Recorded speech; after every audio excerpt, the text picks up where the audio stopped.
All right, let's go ahead and get started. I'm going to start with some administrivia. The first one is just a reminder for myself.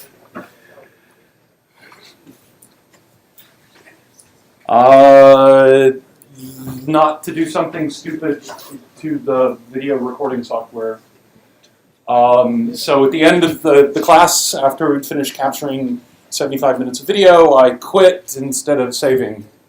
And the software wasn't smart enough to say, "Are you sure you don't want to save?" And so it didn't. And so we don't have video for yesterday. I'm trying to cut out one of the pieces of software in the middle in the hopes that it will simplify things and make it a little bit more robust. But I expect at least one more thing to go wrong before this thing finally settles. So please bear with me. All of the material that we're covering in the class in these first few weeks, you can find videos for the last time I taught this class where we covered exactly the same material then. So if we don't have videos now, we have videos from a year ago, and I'm really hoping that by the time we get to anything new, I will have figured out what I'm doing. Second thing, I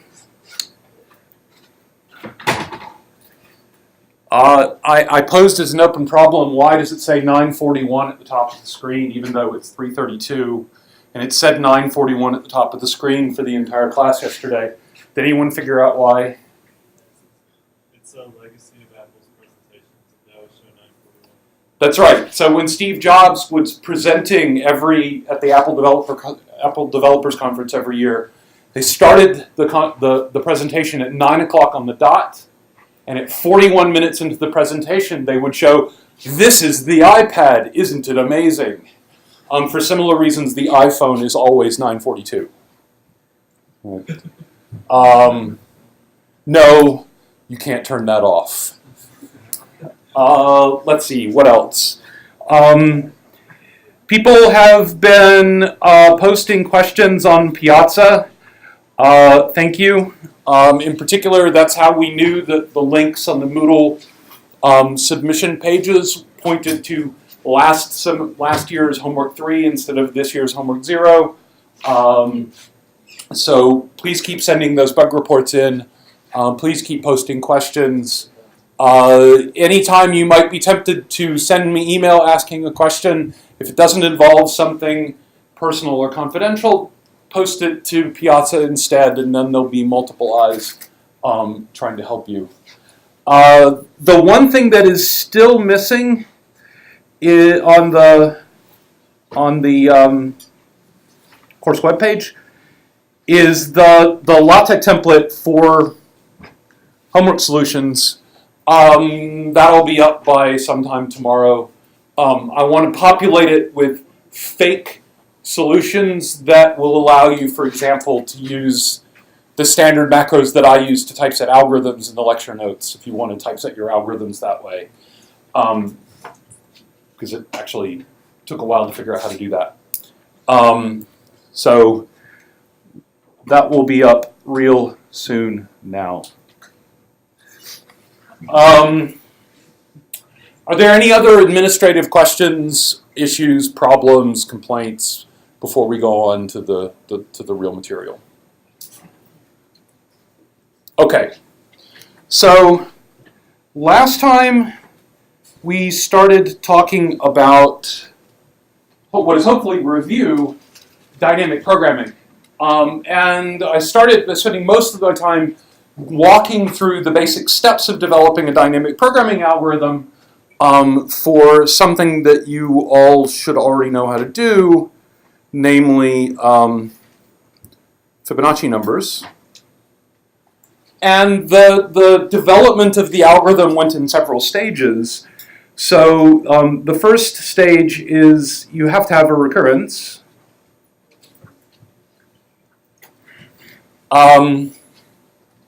you have to be able to explain, formalize the problem that you're trying to solve in a manner that looks recursive. You make a little bit of progress, and then you pass on the remaining subproblems to the recursion fairy. And whenever you're doing this in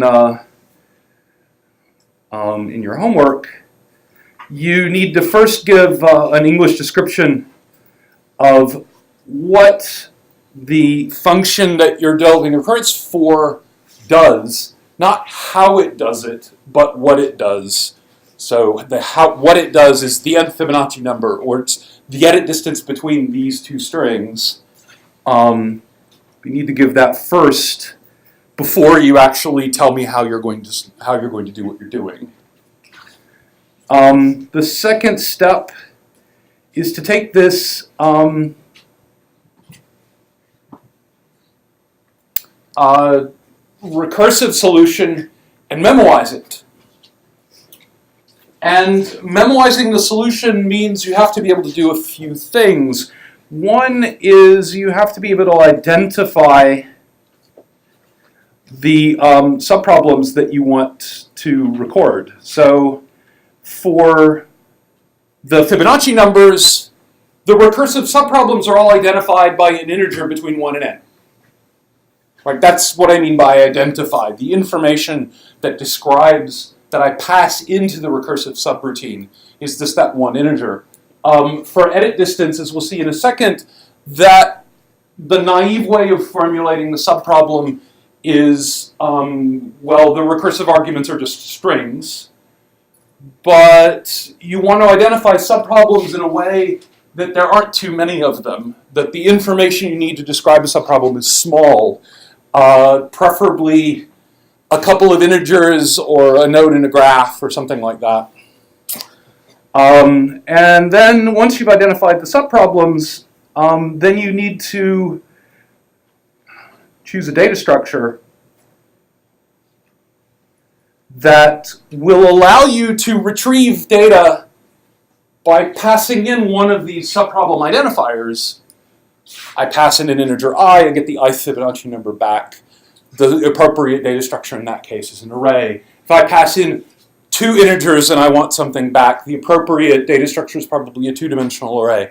If I pass in a node in a graph and I want some information back, the appropriate data structure is not necessarily an array. It's probably whatever data structure you use to represent the graph. Okay. The third thing you need to do is figure out the behavior of this memoized algorithm, or some reasonable behavior that this memoized algorithm might exhibit, and describe an algorithm that exhibits that same behavior but on purpose. For the Fibonacci numbers, we used an array to memoize the results, and we observed, by carefully walking through an execution of the algorithm, that this array was filled in from the bottom up to the top. So instead of letting that accidentally happen by the means of whatever recursive calls we end up doing, let's just write an algorithm that fills the array from left to right. And then we get something that looks iterative but still has the underlying recurrence baked into it. And the two parts here are you need to identify dependencies between the various subproblems, and then you need to establish an order that you want to evaluate the subproblems in, so that when you want to evaluate a particular value, you've already evaluated everything that depends on. For the Fibonacci recurrence, the ith Fibonacci number only depends on the two previous, at I minus 1 and I minus 2. In particular, every entry in that array only depends on things that are to its left. So if I evaluate the array from left to right, by the time I get to a particular box, everything to its left, and in particular the two things I need, are already available. And then finally, you need to do the analysis. in terms of space and time. And then if there's time, if you care, if it's necessary or attractive, you can do further optimization. Okay? The analysis is usually going to follow straightforwardly from the choice of data structure and the dependencies. So if I have a two-dimensional array and every entry in that array depends on only a constant number of other things, the running time is probably going to be the size of that two-dimensional array, n squared if it's n in both directions. If the data structure you have is, say, a tree, and the value at any node only depends on the values of its children, then the order is going to be something like a post-order traversal of the tree, and we know that that can be done in linear time. Okay. The hard part is step one. The rest of this stuff is really relatively mechanical. And in particular, that means when I'm going to start talking about edit distance again, I'm going to pick up where we left off last time. And where we left off last time was I got to the point where we had some kind of recurrence. And then I'll walk through the remaining steps to turn this into a dynamic programming algorithm. And it will take, I think, considerably less time to do this than it took to wrap our heads around what the recurrence means.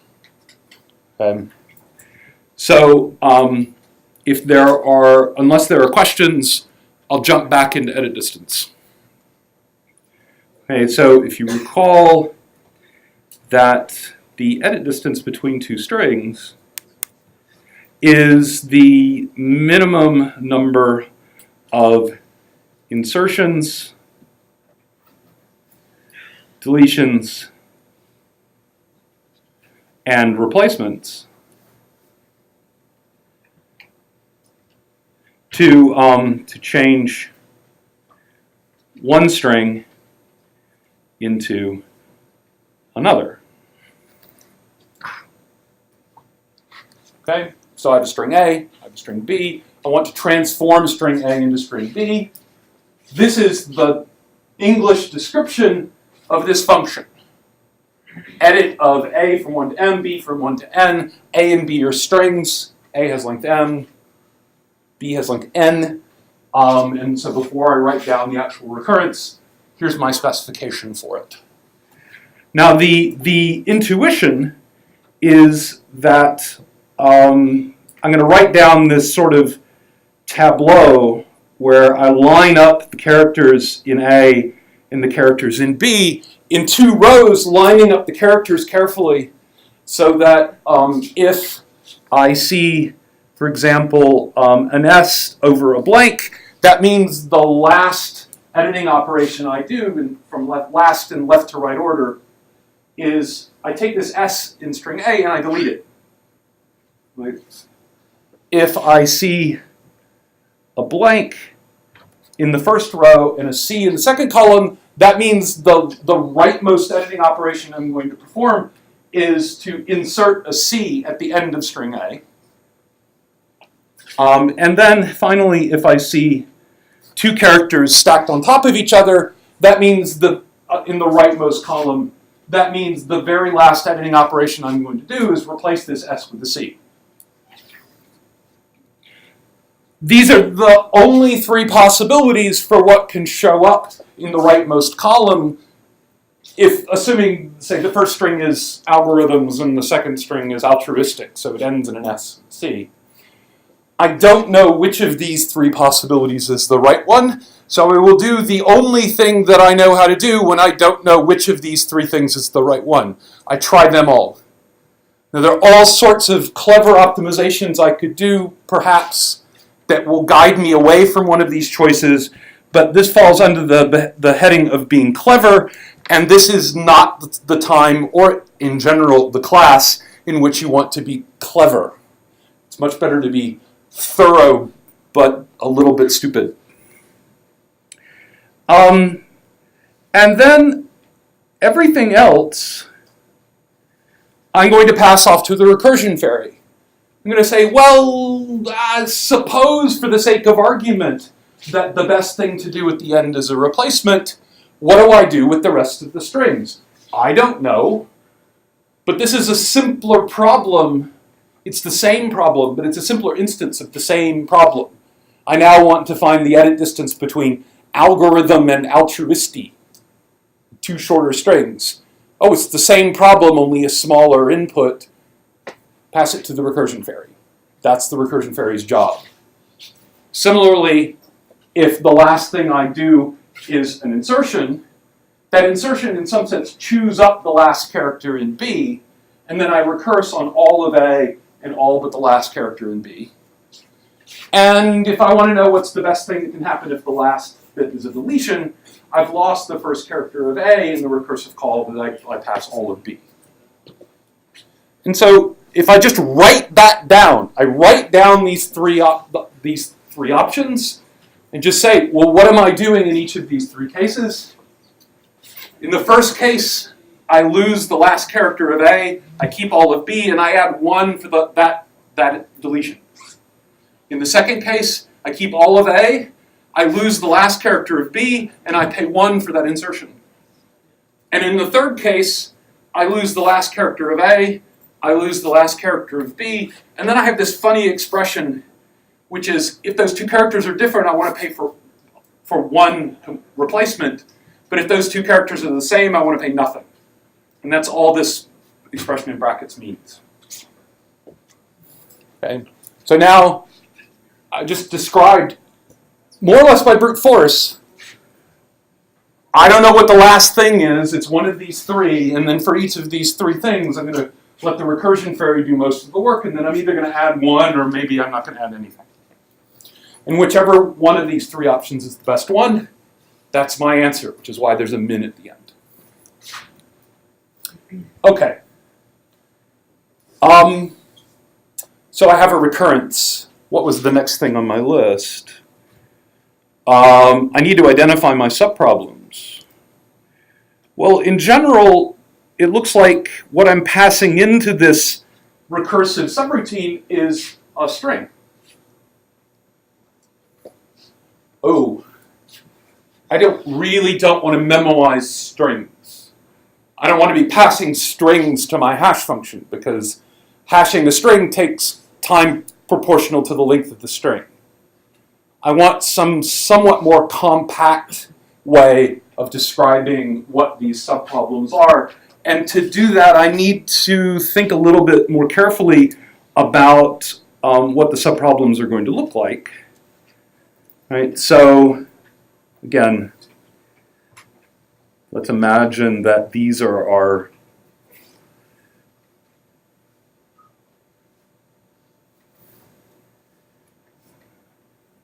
okay. I can't write, but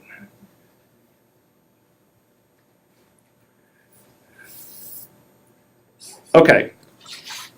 So let's follow, I'm not going to draw out the entire recursion tree, but let me just follow one possible thread of recursion. The little birdie may land on my head and say, you know what, the last thing you should do is just a replacement. So do that. And then the second to last thing you should do is a replacement. Oh, hey, look, the I and the T are the same, so that's a good replacement. And the next thing you should do is, the next to last thing you should do is you should do an insertion to get that S in. And then a replacement, and then maybe you should insert that U, and then there's another replacement. And sort of stop here in the middle. These strings that I'm passing down to my recursive subproblems are not arbitrary strings. They're always prefixes of the original strings that I started with. And so there's a much smaller amount of information that I need to describe what the subproblem is. If I write the original strings A and B on the wall over here, how do I describe this subproblem? Yeah? The index of the last character in the first word, the index of the last character. Right, so essentially I say, where does this prefix end? Or equivalently, how long is the prefix? Right? So this is subproblem 4, comma 3. Because I have a prefix of length 4 for A and a prefix of length 3 for B. So that suggests that maybe, for purposes of thinking about memoizing things, let me define a slightly simpler function that takes as its argument just these two integers. This is the edit distance, meaning minimum number of insertions, deletions, and replacements, between A, but only up to the first I characters, and B, but only up to the first J characters. And now if you stare at the recurrence we had earlier, you'll notice that if I start by calling this recurrence on some pair of prefixes, every further recursive call is going to be made on some other pair of prefixes that in total are shorter. So good, I'm making progress, but I'm making progress within the scope of this kind of subproblem. Right? Now, just as a sanity check, the other thing that we need when we're doing a recurrence is a base case. And there's the way that I advocate coming up with base cases is by looking at this recurrence and asking, when are the parts of the recurrence on the right-hand side not even defined? Forget being correct, but not even well defined.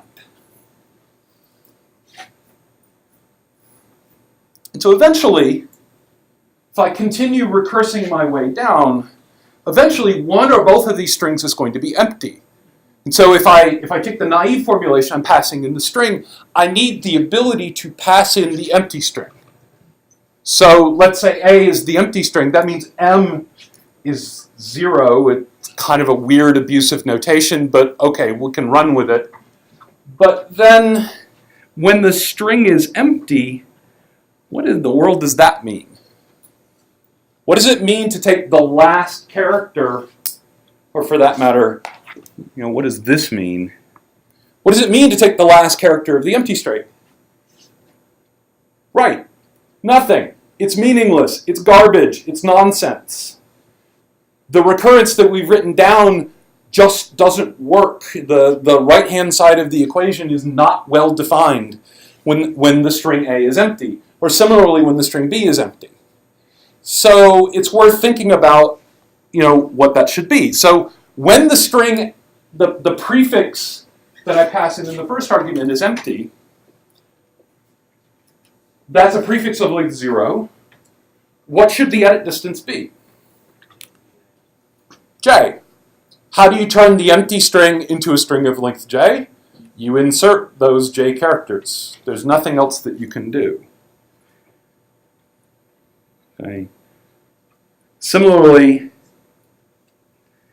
if the second string is empty, the only thing you can do to turn a non-empty string into an empty string is to delete all the characters. And then I'll just rewrite everything using this simpler notation. So edit of ij, which is the distance between the length I prefix of A and the length j prefix of B, is I if j happens to be 0, j if I happens to be 0. And otherwise I have these three choices. And either it's the last operation I do is a deletion, in which case the first prefix decreases in length by 1, or it's an insertion, in which case the second one decreases by 1, or it's a replacement, in which case they both decrease by 1, and I have this weird 0 or 1 term. Okay, good. Now I have a recurrence where, first of all, the notation is much simpler. It's much easier in some way to see what's going on. But part of the consequence of it being easier is now I have something that I can think about memoizing. So the subproblems here are going to be identified by a pair of integers. One of them between 0 and m, the other one between 0 and n. what sort of data structure should I use? A 2D array. Okay, so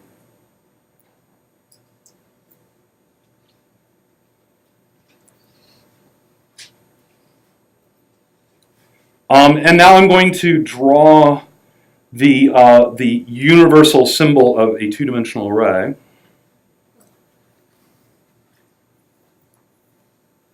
On your exams, if you don't write that first line, but you draw a box, we will know what you mean. Okay. All right, good. I figured out the data structure. Now, the next thing I have to do is figure out dependencies between various subproblems. The memoized recursive algorithm, I mean, at this point, I could mechanically write down the memoized recursive algorithm, but you kind of already know what that's going to look like. So we don't really need to bother writing down the pseudocode for that. The memoized recursive algorithm is going to fill in the values in this array in some order.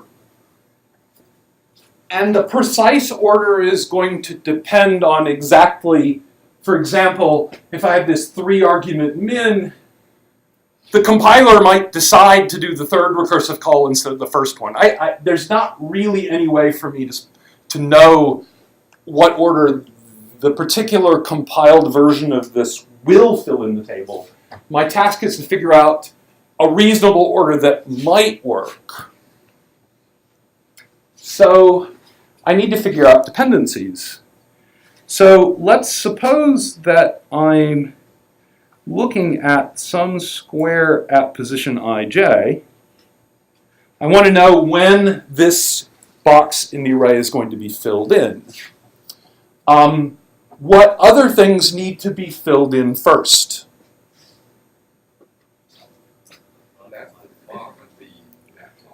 So let me be, specific about this. It helps sometimes to draw these arrows. Just to be clear, the rows are indexed from 0 up to m. The columns are indexed from 0 up to n, from left to right. So before I fill in the ijth position in the array, I need to fill in the one in the same column but the previous row, the same row but the previous column, and the previous row in the previous column. Okay?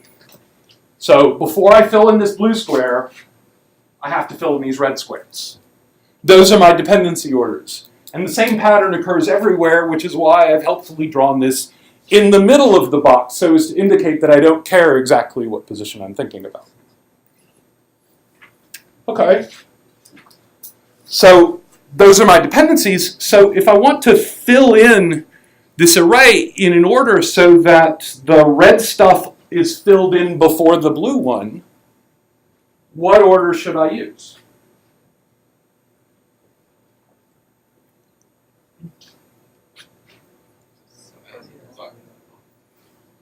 Sorry? Just scan it from the left to right and Okay, so I'm going to scan from left to right. the next row. Okay, so notation. This single arrow means in the inner loop, I scan one row from left to right. The double arrow means in the outer loop, I go from the top row down. Okay, so this is a cartoon that should be read for I equals 0 to m indent, for j equals 0 to n, and then indent, evaluate the recurrence. So if I actually write this down, I get something that looks like this.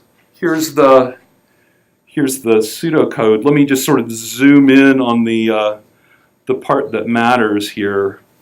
I took row 0 and sort of pulled it out because it was it has a special structure because when I equals 0, edit ij, we already know what it is. So that first for loop is just handling the case I equals 0. And then I have for I equals 1 to m. And then I do the base case, which is the leftmost cell in that row. And then for j equals 1 to n, that's the single arrow going to the right. And then I have this part of the algorithm, this part here, which you should recognize as the recurrence, right? This is the base case, this is the base case, and the last highlighted part is the standard part of the recurrence. There's the min, and there are the three possibilities. And I've expanded that bracket notation into an explicit if in the pseudocode for no particular reason, right? So the recurrence that we developed before with the i's and j's shows up verbatim in the final dynamic programming algorithm. Now we're almost done. How long does this algorithm take? I have a for loop that goes up to m, and I have a for loop that goes up to n, and nothing else is interesting. So the running time of this algorithm is n times m. And we're done. On an exam, this is what I want you to write. English for the recurrence, math for the recurrence, a box with some arrows in it, and order nm. You do not need to actually write down the pseudocode because the process of turning this cartoon into this pseudocode is really just compiling the picture. It's mechanical, really, really mechanical. So we're not going to ask you to do that on homeworks, and we're not going to ask you to do that on an exam. Okay. On the other hand, in the homework, you might decide that your answer would be clearer expressed in this pseudocode form, in which case we need the pseudocode in the running time, but we don't need the picture because it's clear from the pseudocode that you're writing things into an array, and it's clear from the pseudocode what order you're doing things in. But we do need this. We need to know what you're memoizing. And when I say that, I don't mean the mathematical definition of what you're memoizing, but the English description of what you're memoizing. What values are you actually storing in this array so that we have some hope of figuring out whether you're doing the right thing. So you can either write down the recurrence in the cartoon, or you can write down the pseudocode, but we do need the English description and the running time, whichever way you go. Okay? Questions? Yes? So for the recurrence, you had like sort of that first step where you had the recurrence where it did cover the subproblems. You don't want us to go through that step, right? No. This is, when I do this, I've been doing this a long time, so I usually go through this step pretty quickly in my head, but I do go through this step. Right? So first, let me not try to optimize anything, not even the representation of the subproblems, and just come up with the recurrence. And then, okay, I need to memorize this. Maybe I need to think a little bit harder about what the subproblems are. Then I'm here. And at this point, this is really what you want to write down. Okay. Can I ask another Sure. really quick one? Yeah. So the notation of like A from 1 to I, right? Yes. So that's like a string of I length. Is it still proper when you say from A from 1 to 0 is a string of like So 0? I'm going to adapt the notation to mean this is all characters whose indices are at least 1 and at most I. So if it goes from A from 1 to 0, there are no indices that are at least 1 and at most 0, so the string is empty. Unfortunately, that also means A from 5 to minus 12 is the empty string. this is different from what, say, Python would do.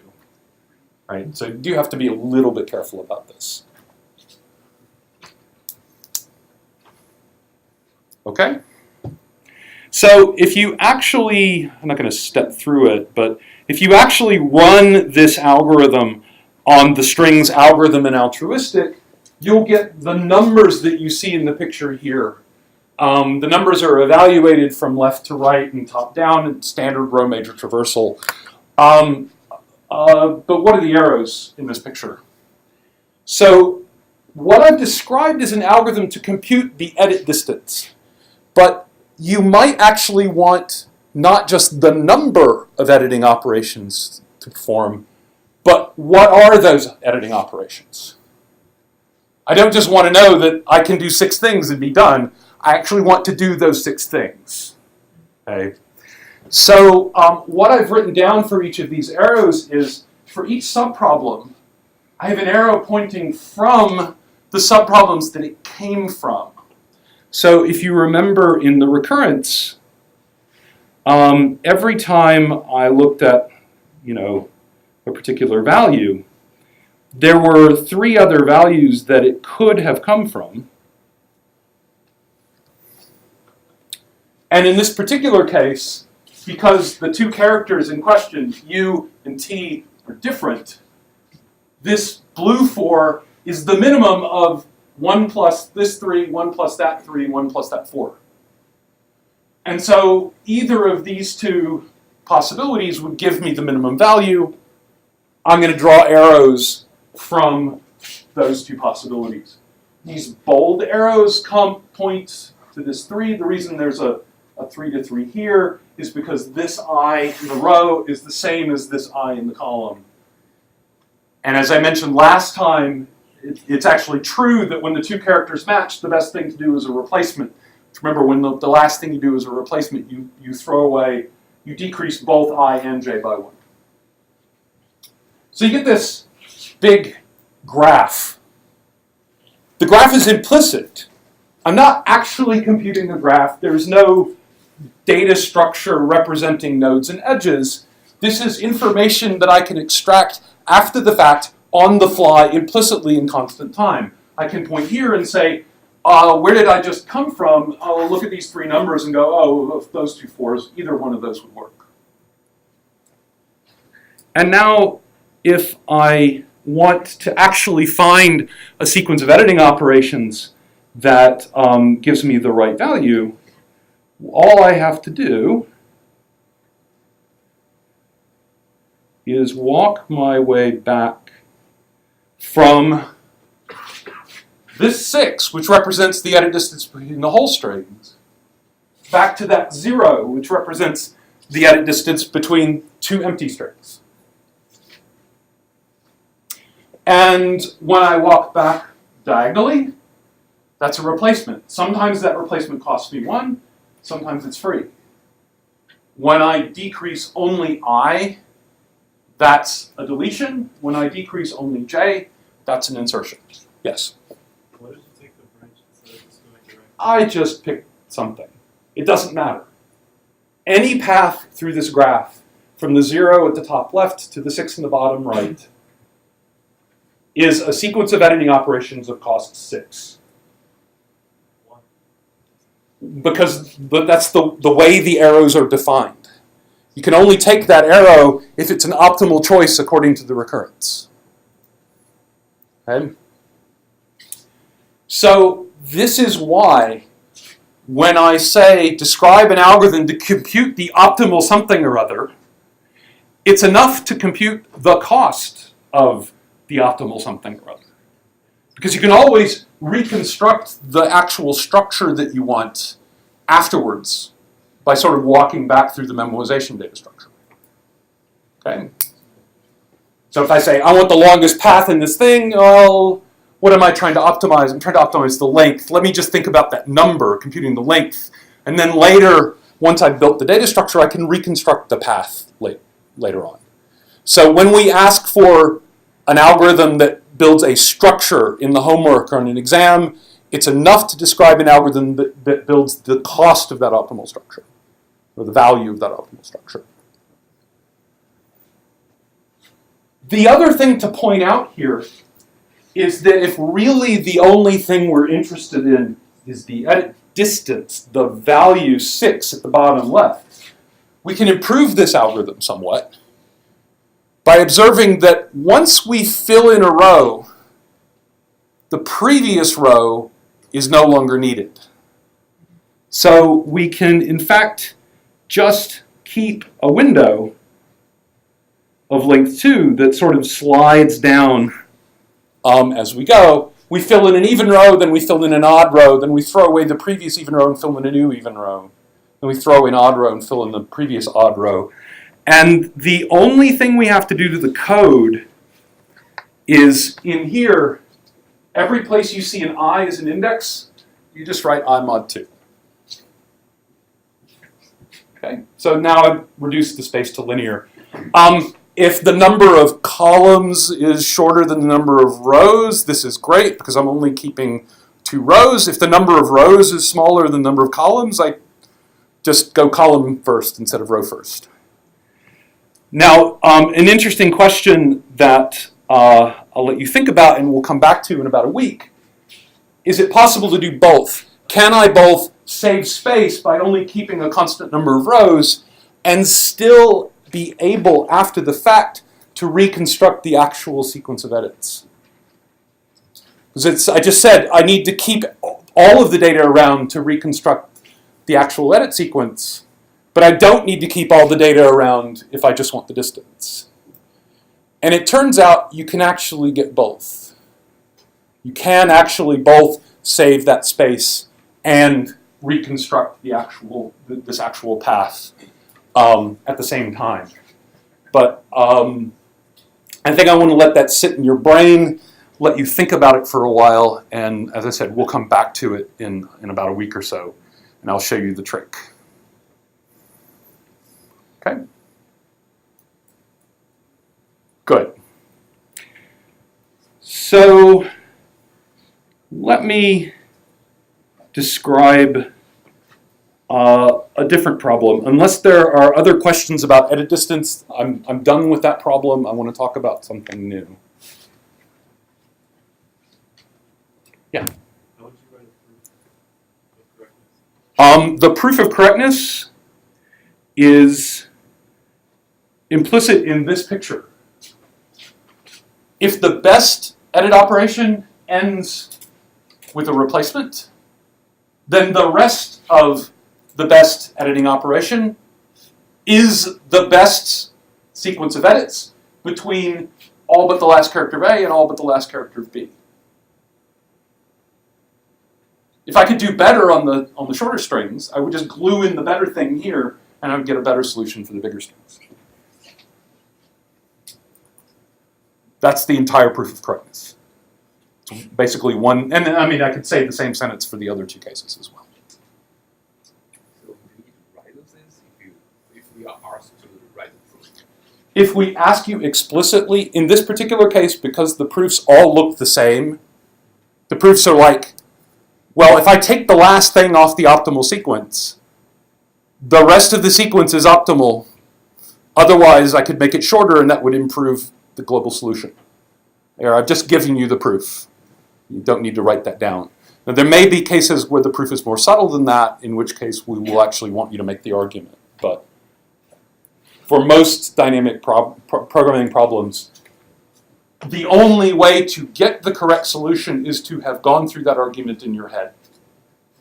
So if you have a correct recurrence, that means you've reasoned it out already and we'll believe you. It's very easy, by the way, to get this wrong by not walking through that argument. So even though you don't have to write it down, you still want to go through it in your head. Okay. So let me describe a problem that doesn't involve arrays, but just graphs. So here's a graph. And I'm going to color in a subset of the vertices. You can't see that, can you? color in a subset of the vertices. This is an independent set. A set of vertices is independent if no pair of them is connected by an edge. And the problem that I want to think about is the maximum independent set. Now, if you were awake during the last 2 weeks of 374, you might recognize this problem as something where we don't believe there is an efficient algorithm. This is like, uh-oh, this is NP hard. What are you doing? But I'm going to just, fine. It's NP hard. I'm not going to end up with a polynomial time algorithm. But I still want to think about this as a recursive problem. And then I'm going to narrow down to a particular special case where there's enough structure that I can turn that recursive algorithm into a dynamic programming algorithm. So how do I want to think about this as a recursive problem? So let me just pick an arbitrary node V and ask, is V in the largest independent set or not? There are only two possibilities, yes and no. There might be some clever heuristic that I can apply that would let me short circuit the brute force comparison, but I don't want to be clever. I feel like being lazy here. So I'm just going to say, look, there are two possibilities, right? There are two possibilities here. Either V is in the largest independent set, or it isn't. Okay, so let me just do it this way. Right? Either the maximum independent set contains V, or doesn't. I don't know which is the case, but let me think about what happens in each of these two possibilities. If V is not in the maximum independent set, somebody comes down, swears on a stack of Bibles. V is not in the maximum independent set. At that point, if I want to compute the largest independent set in the graph, what I can do is just erase V and recursively compute the maximum independent set in the rest of the graph. Or rather, I can pass it to the recursion fairy to do that for me. On the other hand, if somebody comes to me and swears on a stack of Bibles that V is in the maximum independent set, that automatically implies that the neighbors of V are not in the maximum independent set. And then, how do I compute the maximum independent set in the graph given this information? I can just delete V, and I can delete the neighbors of V, and I can compute the largest independent set in what I have left. Or rather, I can pass that to the recursion fairy. The base case for this recursion is I ain't got no nodes. There's nothing here. I guess the largest independent set is empty. Yeah. What if there are multiple maximum independent set? Then you might find an independent set of size 7 over here and an independent set of size 7 over there. So the answer is 7. So this is one subtlety about English versus algorithms. When I say the largest independent set, I'm not assuming that there is only one independent set of maximum size. There may be an exponential number of them, and you just need to give me one of them. Even though I'm using the word the, which normally indicates some sort of uniqueness. Okay? So, set. This gives me an algorithm. If the graph doesn't have any nodes, then there there are no nodes to be independent. The answer must be 0. Otherwise, I pick an arbitrary node in my graph, and I try two possibilities. Either V is in the largest independent set, in which case I have 1 for V, and then I recurse on everything except V and its neighbors. That's what this N means. Or V is not in the largest independent set, in which case I remove V and compute the maximum independent set of what's left. And then I just compare the two. Whichever one is bigger, that's my answer. Yeah. You have to try all the V's there. Nope. You just try one. This V is either in or out. That's an exhaustive list of possibilities. Oh. So you can pick whichever V you want, and that's actually going to be important, right? Yes. In practice, if you actually did this, you might, for example, want to choose a particular V. A V that has only one neighbor might be better than a V that has a bunch of neighbors. Right? Okay. So, good. This algorithm, if you actually analyze it, turns out to run in exponential time. No big surprise. Is it possible to memoize this? Let me think, what are the subproblems? The subproblems I get here turn out to be arbitrary induced subgraphs. You can delete any subset of nodes you want, and you recurse on what's left.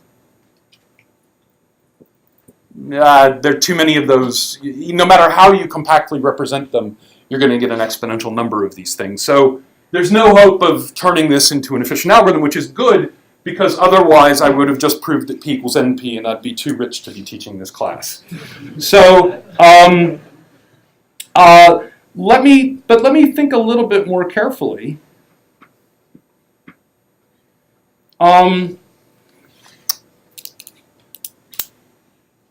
If I narrow down to a particular subcase, which is, suppose I assume that my graph is a tree, okay? Then when I delete a node and I recurse, the problems that I recurse on, if I formulate it the way I did here, they're forests. If I delete one node from a tree, I get a forest. So it's going to be multiple trees, and so I can kind of expand it for each tree in this I'm going to delete the node and its neighbors, do something recursive, and then in the without case, for each tree, and what happens when I delete this, I can recursively consider that tree. And this is actually, from a practical standpoint, good, because instead of looking at the union of two trees as a single subproblem, I'm shrinking the sizes of my problems faster by treating the trees independently. But it's still going to be exponential because, again, without any control over which vertices I pick in my tree, the subproblems that I might need to consider in here are arbitrary connected subgraphs, arbitrary subtrees of the tree that I began with. And remember, I'm thinking of tree as just an undirected acyclic connected graph, right? But trees come in multiple flavors and multiple species of trees. The most general one is just, it's a graph that doesn't have any loops and it's connected. But there's another form of tree that we're used to, which is, what if the tree is rooted? Right? So I have a particular node that I've picked out, more or less arbitrarily, to be the root of the tree. And then all the edges you can imagine being directed away. So this is not really part of the definition, but I could take just a tree that looks like a graph. Sorry, I keep drawing those things, and I decide to pick this as the root. Then really I should be thinking of the tree this way.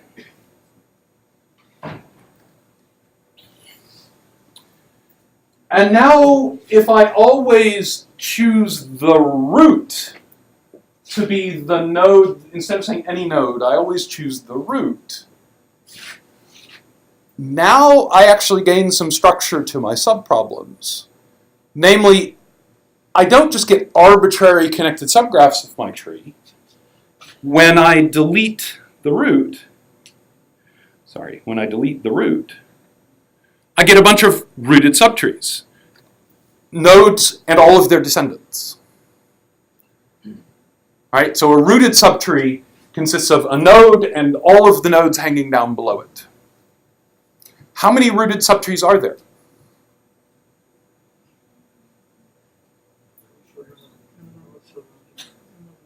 So again, the definition of a rooted subtree is a node and all of its descendants. So once you specify the node, you've specified everything. So the number of rooted subtrees is just the number of nodes. And now it looks like this is something we can memorize because there are not going to be that many distinct subproblems floating around. It's not like I'm thinking about arbitrary trees or arbitrary graphs. It's always going to be some substructure in this rooted tree. Okay, so give t a root, and then v equals root. And now subproblems are specified by nodes. In order to specify a subproblem, I don't need to pass in a tree, I just need to pass in one node. Okay, so does that change my code? Okay, here it is. This is what my code now my recursive code looks like. If instead of passing in a tree, I just pass in a node and I say, I want the largest independent set among the subtree rooted at V, including V and everything below it. So if I decide that V is in the independent set, again, so here's V. Let me go through the possibilities here. All right, so here's my tree. I have two possibilities. Either V is in the independent set, in which case V's children are not. And what do I need to do when I recurse? Is I need to look at every grandchild of V and find the maximum independent set in this subtree, the maximum independent set in this subtree, and the maximum independent set in that subtree. That's the first loop. On the other hand, it's possible that V is not in the largest independent set. And then what I want to do is recurse on every one of my children. So I'll recursively compute the maximum independent set in each of these four subtrees. Again, each of these things that I've circled is really only specified by the node at the very top. So I have a relatively simple looking recursive algorithm now. Okay. And I don't have that many subproblems flying around, so there's actually some hope of memoizing this into a concise data structure. Good. So we've done step one, and we've sort of already done step two. We designed we played with the recurrence with an eye towards memoizing it later. By rooting the tree, we can identify each subproblem with one of the nodes in the tree. Okay. So now the next step is I need to figure out a data structure.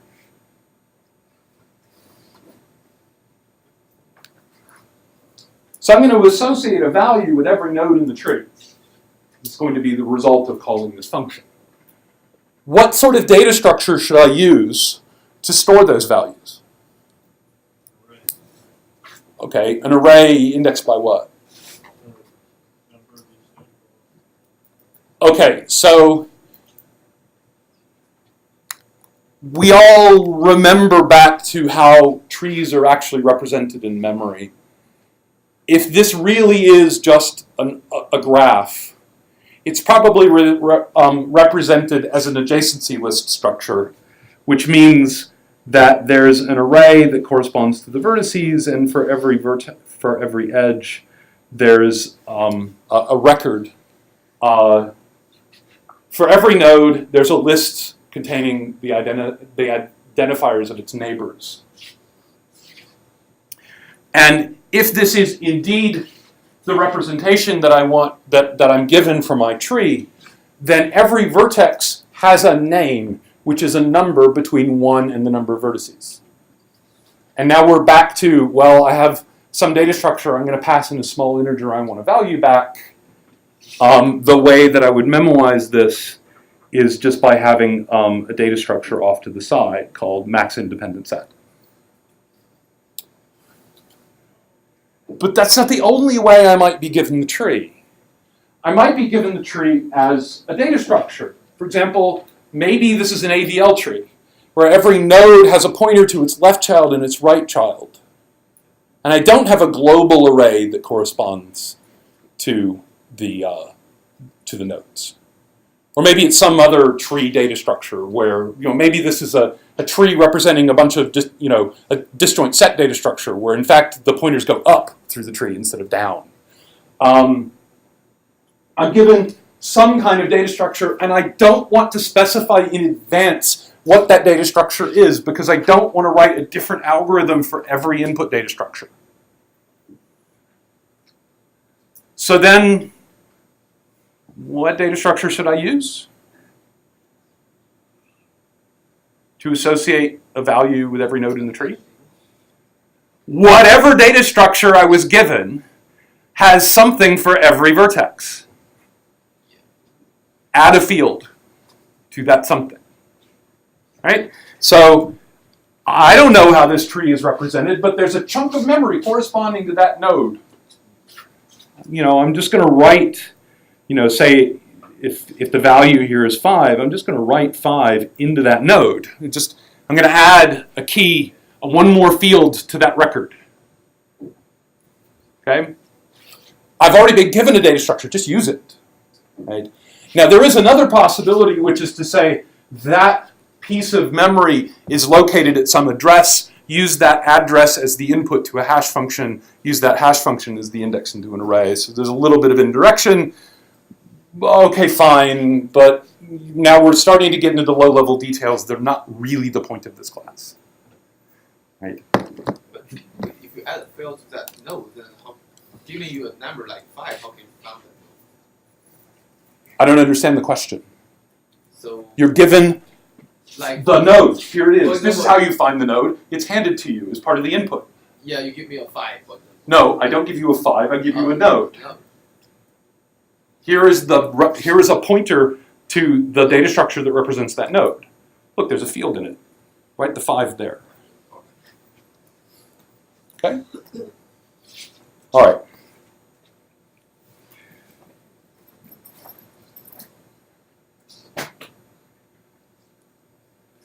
Okay? So whatever the tree is, that's the data structure I want to think about using. Yes? What if the tree is implicitly defined?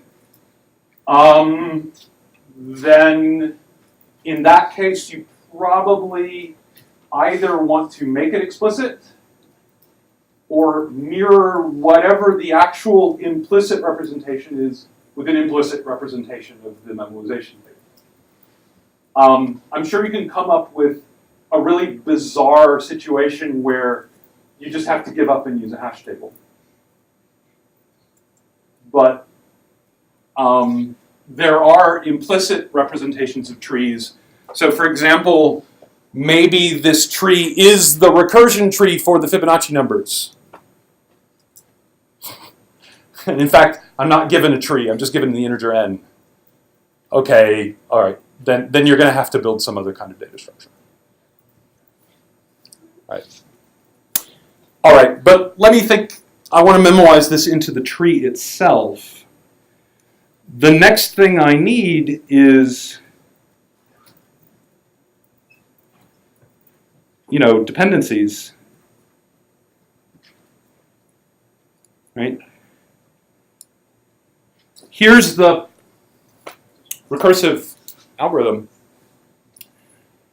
before I can know the value that I'm going to memorize at V, I need to know certain other values.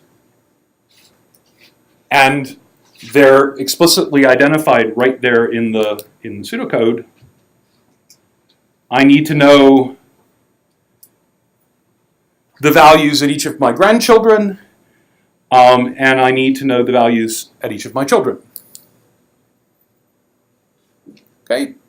So information is flowing up the tree, which is not surprising because the base case for this recurrence is down at the leaves, and the final answer is up at the root. So the dependencies are bottom up. Whatever the tree looks like, the dependencies go this way. I need to know lower things before I know higher things. So what order should I use to visit the nodes in the tree to guarantee that before I see a node, I see all of its children and all of its grandchildren? Post order. I do a depth first search of the tree, and after I'm done visiting my children, then I process my own value. Okay, so the order is post order, and in particular, post order for using a depth first search. Now, usually pre and post order are defined in terms of binary trees, but even if you have a tree that has high degree nodes, post order is well defined. I recursively visit all of my children, and then I do whatever I want at the root. Okay? So now if I do that, if I just explicitly memoize, I get something like this, where I memoize into the value before I pop back up.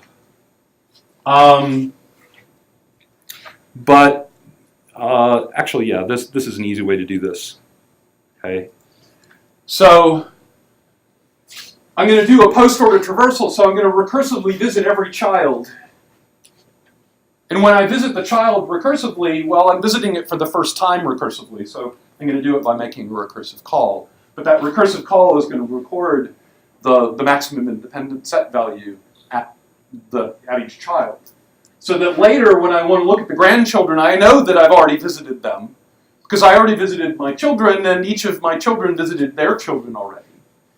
So the values that I want to store at my grandchildren are already there, so I just look them up. So this is a properly memoized recursive algorithm.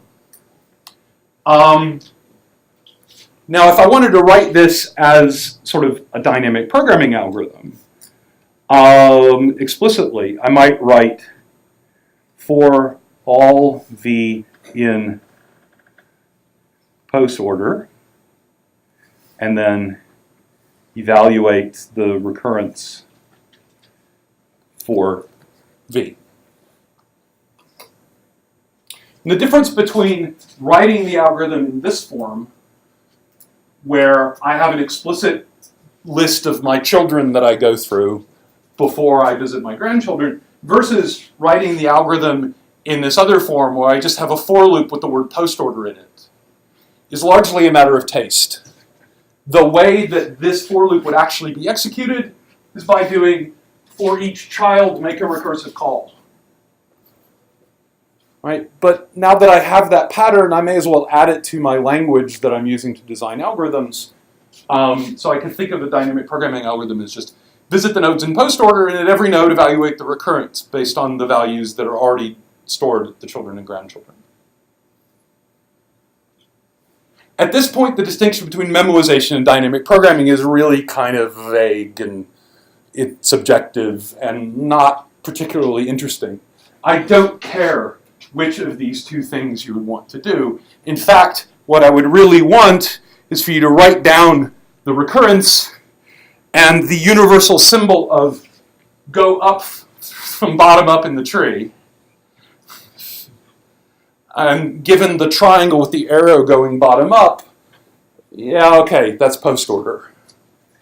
The last thing to think about, though, is what's the running time. You define the edge case here. Oh, right. What happened to the base case? Well, what's the base case for this recurrence? What if V is a leaf? Well, let's walk through actually, let's back up and walk through what happens when V is a leaf. Maximum independent size of a leaf. Well, I could decide to choose the leaf as part of my independent set, 1, and then I'm going to add something for each of my grandchildren. Good, done. I don't have any grandchildren, so I don't make any recursive calls. Then maybe I decide I don't want that leaf. Okay, good, I set that to 0, and then I need to do something for each of my children. Okay, done, I don't have any children, so I don't make any recursive calls. And so in this case, the base case is just handled automatically. When V is a leaf, these two lines and these two lines don't exist, and I just say with equals 1, without equals 0, return the larger of those two. Which means that you always choose the leaf. Which means it will always choose the leaf. But when I make a recursive call at the parent of the leaf, I may decide that the parent of the leaf belongs to the independent set, in which case I'll skip over the leaf itself and I won't have any grandchildren. Oh, yeah. So in this case, because I'm doing a 4 over an empty set, the right thing automatically happens in the base cases. Okay. So one other thing I want to point out is that there's a slightly different way that I could have developed this algorithm, which is instead of saying, for every node, I'm going to find the largest independent set in the subtree, I could have explicitly said, well, there are two possibilities. Either I include the node or I don't. So I could instead say, let me compute for every node the largest independent set in that subtree that excludes that node. I'll call that MIS no. And the largest independent set in that subtree that includes the node. I'll call that MIS yes. And now I only have to look at my children. So if I'm not in the maximum independent set, my children might be or might not be, I don't know. So I just call recursively. But if I am in the maximum independent set, then I know that my children are not.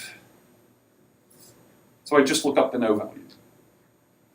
And if I phrase the algorithm in this form, it's clear what the running time is. At every node, I look at each of my children. In other words, I look at every edge in the tree. And I do a constant amount of work. So the running time for this version of the algorithm, it's not too hard to see, is going to be linear in the number of nodes.